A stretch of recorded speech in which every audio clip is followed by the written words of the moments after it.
And welcome back here to Real Talk Sports with Rico. Today I'll be your host. Today's show, we are actually going to go ahead and preview some NBA action here as we have game four for the Philadelphia 76ers and Boston Celtics coming up. We also have game four coming up for the Phoenix Suns and the Denver Nuggets. So we'll actually be recapping slash previewing for those game fours. I'll be kind of giving you my keys to success for each club to kind of win that game and ultimately win the series here. I'll be giving you a little bit more on my predictions. We also will be talking about the NFL draft. I'm briefly just going to give you some thoughts about that. Not going to go over the whole draft board, but just kind of my thoughts of the NFL draft and what happened there. And then I'll be talking about the Canelo versus John Ryder fight that took place here on Saturday. So I'll be giving you my thoughts there. So before we actually jump into the content, let me first and foremost thank Anchor for being our platform, which is now Spotify Podcasts. I want to go ahead and thank our fans out there who have actually listened to the show and actually chimed in here to actually drive content and give us some topics to talk about on a week-to-week basis. Want to thank the sponsors out there who have put sponsorship on the show. Definitely appreciate you guys. And for the people out there who are actually watching the video podcast, you can catch us on YouTube at Real Talk Sports with Rico. Generally, we do drop a show every Sunday. This is a special occasion where you guys are getting two shows since we missed last week. Wanted to come back here with a double show for you guys.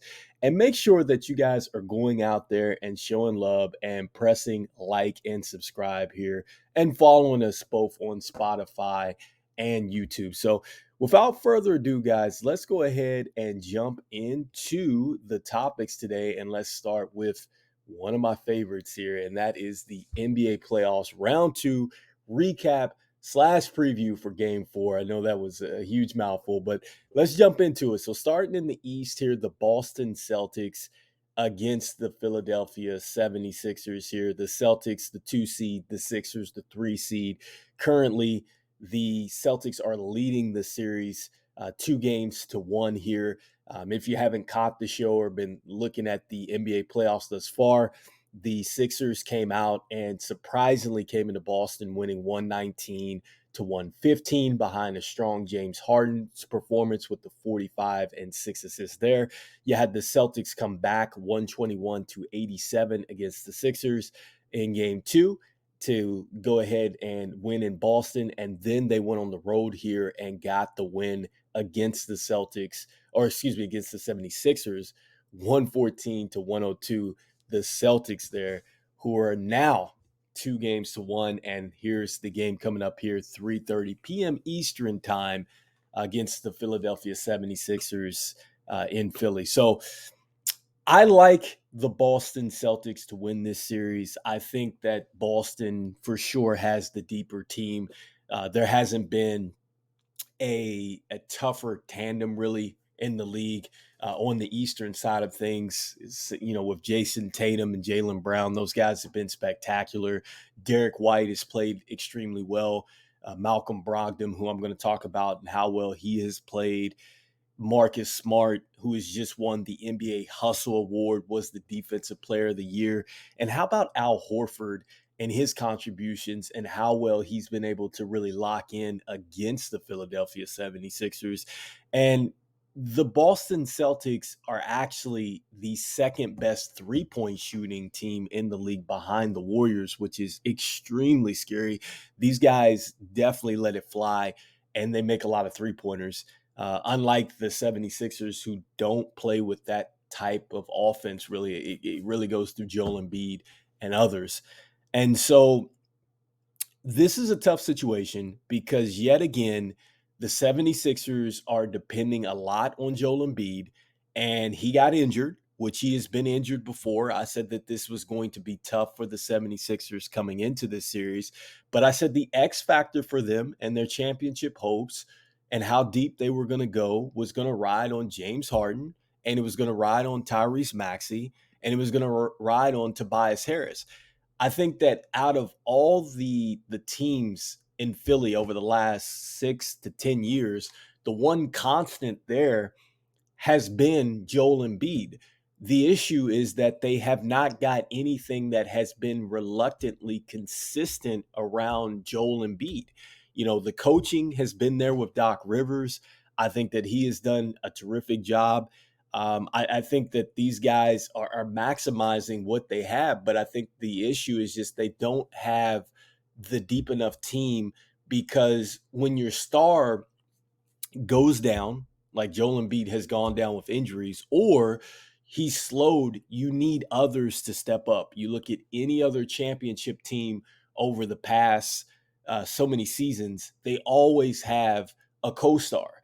And the co-star here, when you look at the Sixers, is James Harden.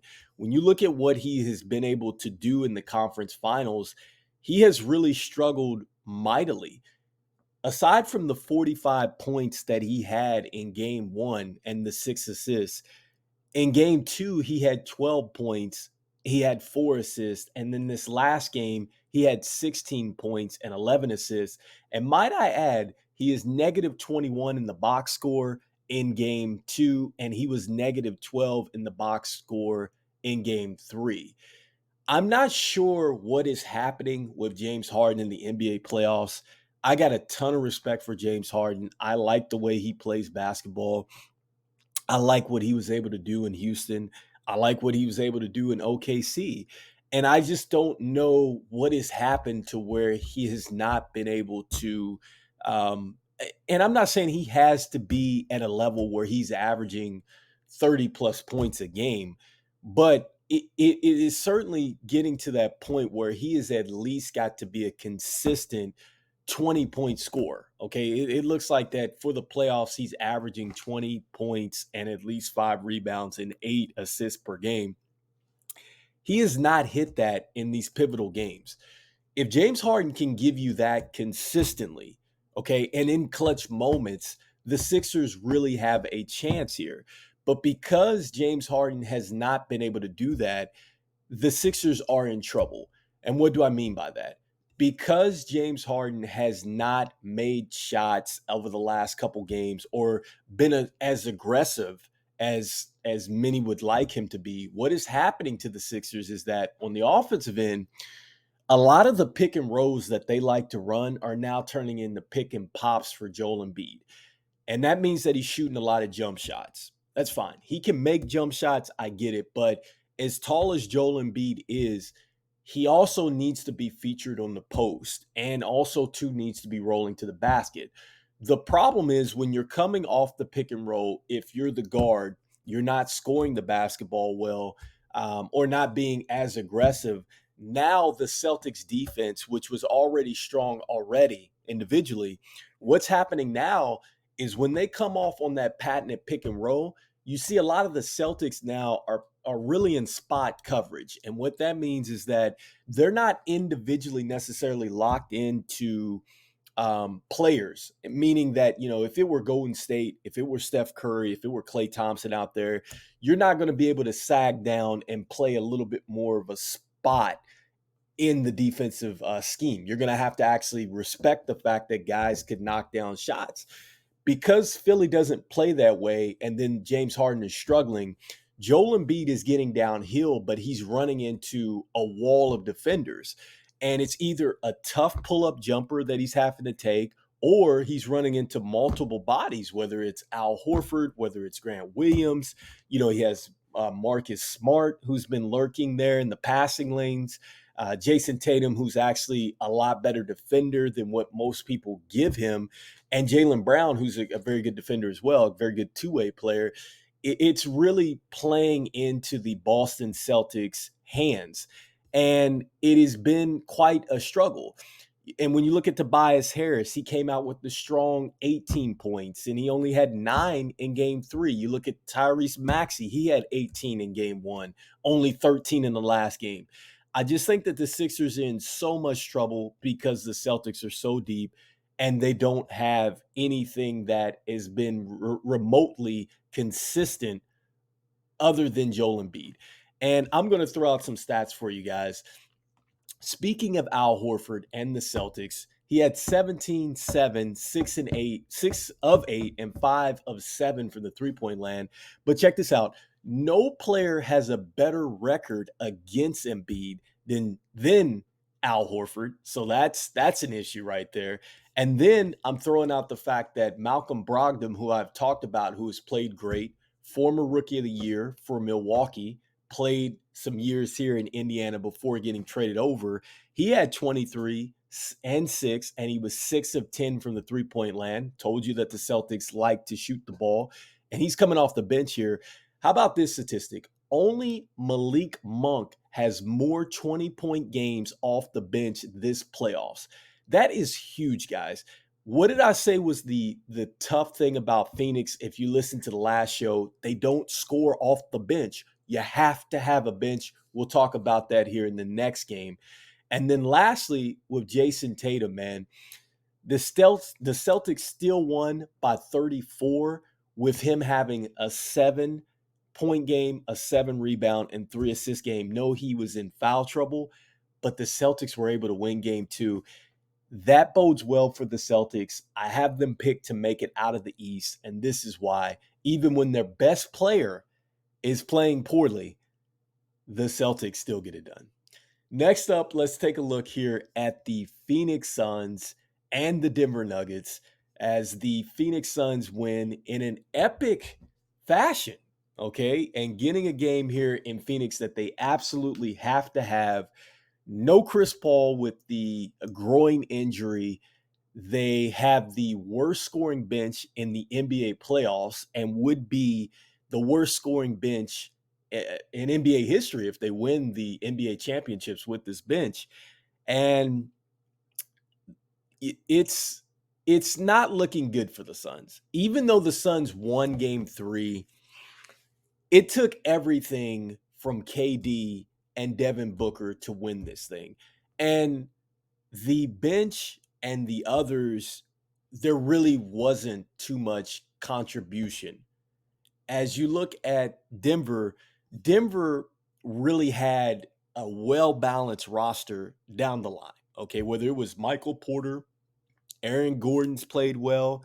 You have a solid bench. They have Claudwell Pope coming off knocking down three-pointers. They have the kid out of Kansas, Braum, who's played very well. They have Brown coming over from the Nets. He's played extremely well, Bruce Brown.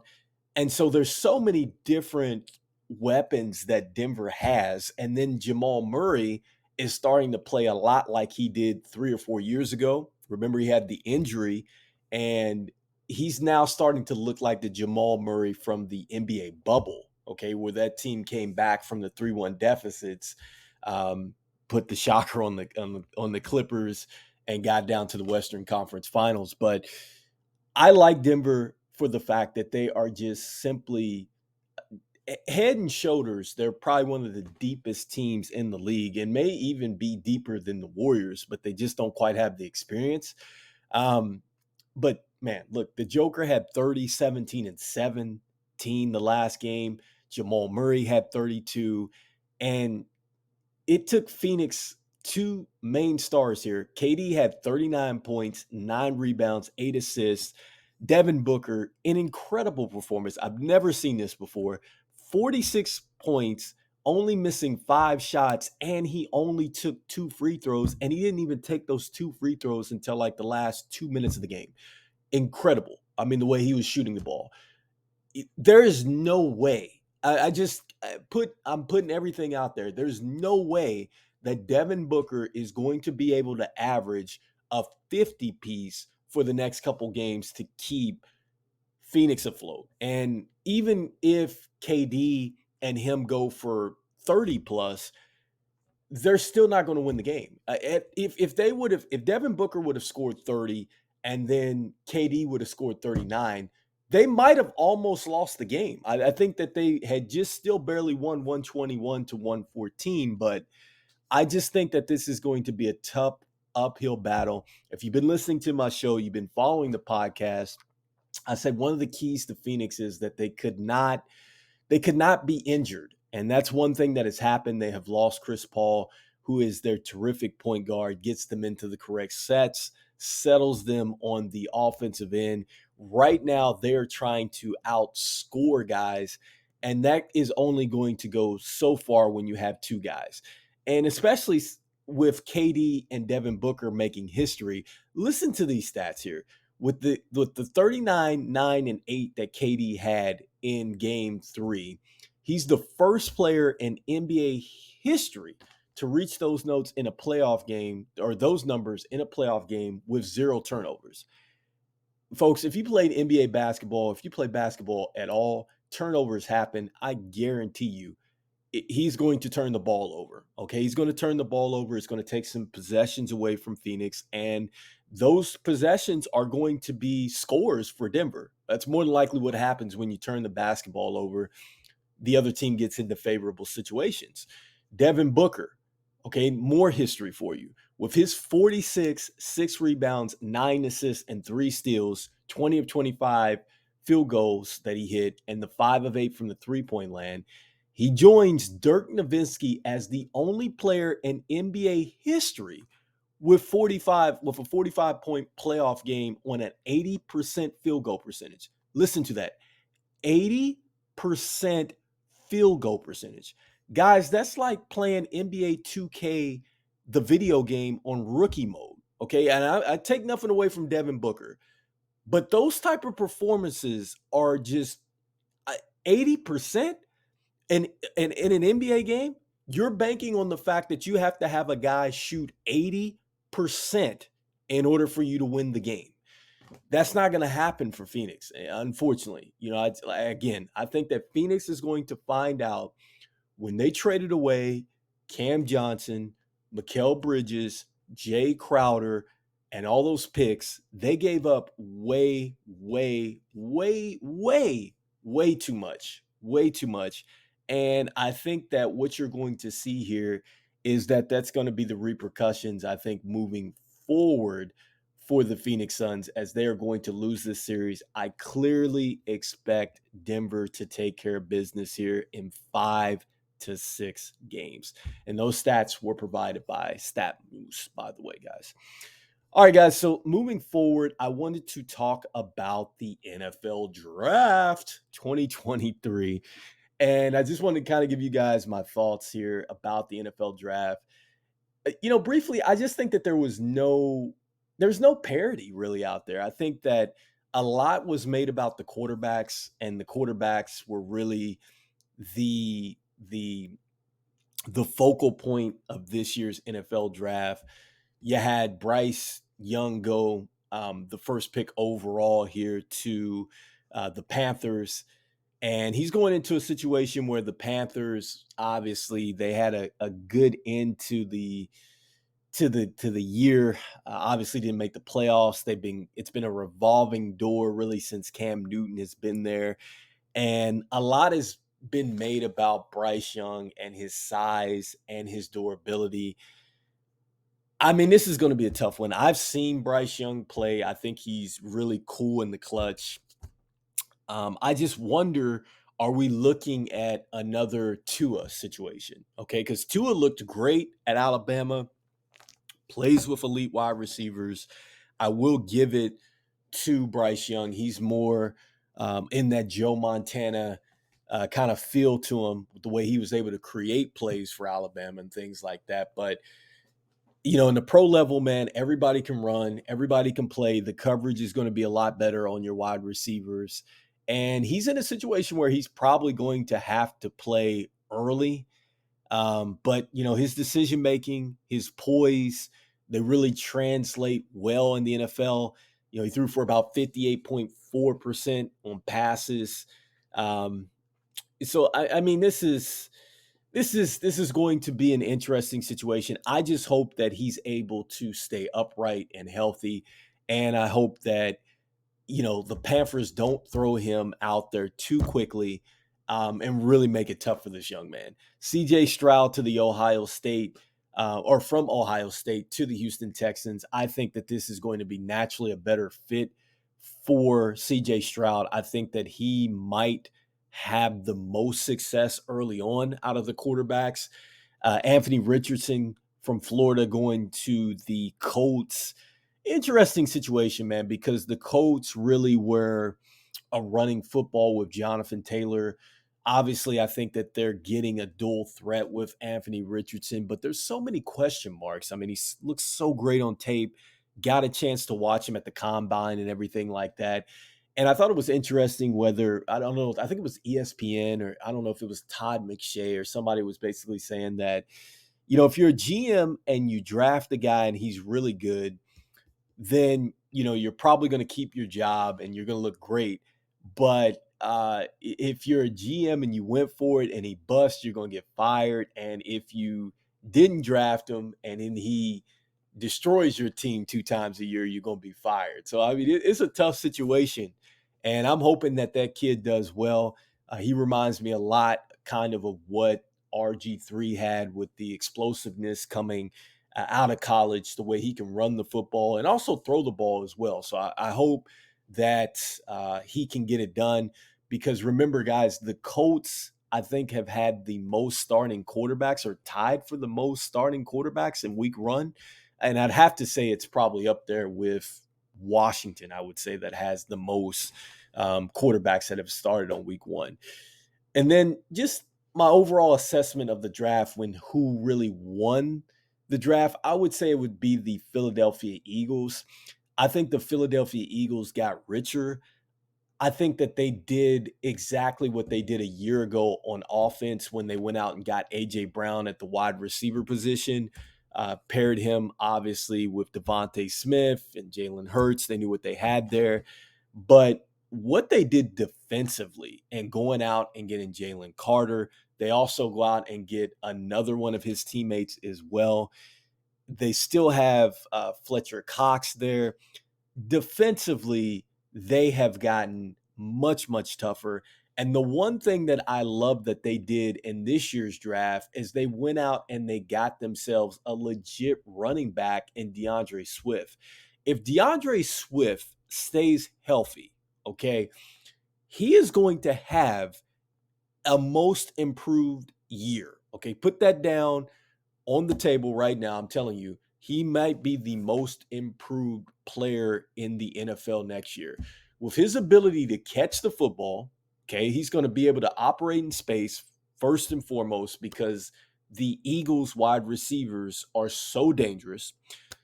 He's going to get a lot of checkdowns, okay? He's also going to get a lot of plays when Jalen Hurts is scrambling out of the pocket, and he's not a bad runner. I think he averaged like either 4 or 5 yards a carry when he was out there. The only issue with DeAndre Swift has been the injuries throughout his time with the Lions. But make no mistake about it, I think that there was really no parity out there in the NFL draft. The quarterbacks were definitely the story of the draft. And I think that the Eagles were the biggest winners of the draft. Next up, I wanted to talk briefly here about the Canelo and John Ryder fight here that I watched on Saturday. And man, Canelo looked really, really good, guys. I mean, I know that the scorecard, was 118 to 109, and this was a unanimous decision. But Canelo knocked John Ryder down several times, and I felt like Canelo was the guy who was in charge of this fight. I think he looked good. He did tire out in rounds, I don't know, 8 to 12. But at that point, he was so far ahead, I think, in the scores card that it really didn't matter. And the fact that Canelo delivered again, I saw a couple of his fights. I think he's a terrific boxer. I think he's actually one of the few people in boxing that I actually will pay money to sit down and watch. And I think that he put on a show there in his hometown. He looked very good. So congratulations to Canelo taking it home here. I know that, he always wants to put on a show here, especially coming out of Cinco de Mayo. But I got to give John Ryder his credit, man, because it almost looked like he broke his nose. I'm not sure, but his nose was bleeding profusely throughout the fight. And he took a lot of shots, got knocked down, was wobbly, but he kept coming. he kept coming, and I like that, and I like his future. I don't know where he's at in the rankings and things like that, but I definitely wanted to give John Ryder his roses because the way he stood in there against Canelo, a champion, taking those punches and staying with it is commendable. But a great fight, I think, from Canelo and those who actually watched that fight. And so, with that being said, guys, that is today's show. We just wanted to talk about the upcoming games here on Sunday. Be prepared for Monday's games with the you got the Lakers, you got the Golden State Warriors there. They're going to be playing. You got the Miami Heat, you got the New York Knicks, and I picked Golden State in 7. I feel like the Miami Heat win this within 6, I believe. So that's my predictions going into that one. By the time the show drops again, we'll be talking a little bit more about those matchups going into the finals on both the Eastern and Western Conference. So I'm looking forward to that. And so before we get out of here, guys, I just want to go ahead and thank Anchor for being our platform, which is now Spotify podcast. So you can check us out there. The link is in the show notes below. If you are checking us out here on YouTube, you can follow us at Real Talk Sports with Rico. You can go ahead and press like and subscribe. Generally, we drop a show every Sunday. Again, this time around, we actually dropped a double show for you guys here. So with that being said, guys, make sure you press like and subscribe. Love you guys out there. To the fans for going ahead and listening to us and chiming in from a week-to-week basis, helping us drive content to the show. Shout out to Stat Moose there for the stats. And guys, I'll see you guys on the next show. This is Rico with Real Talk Sports saying peace. Peace, guys.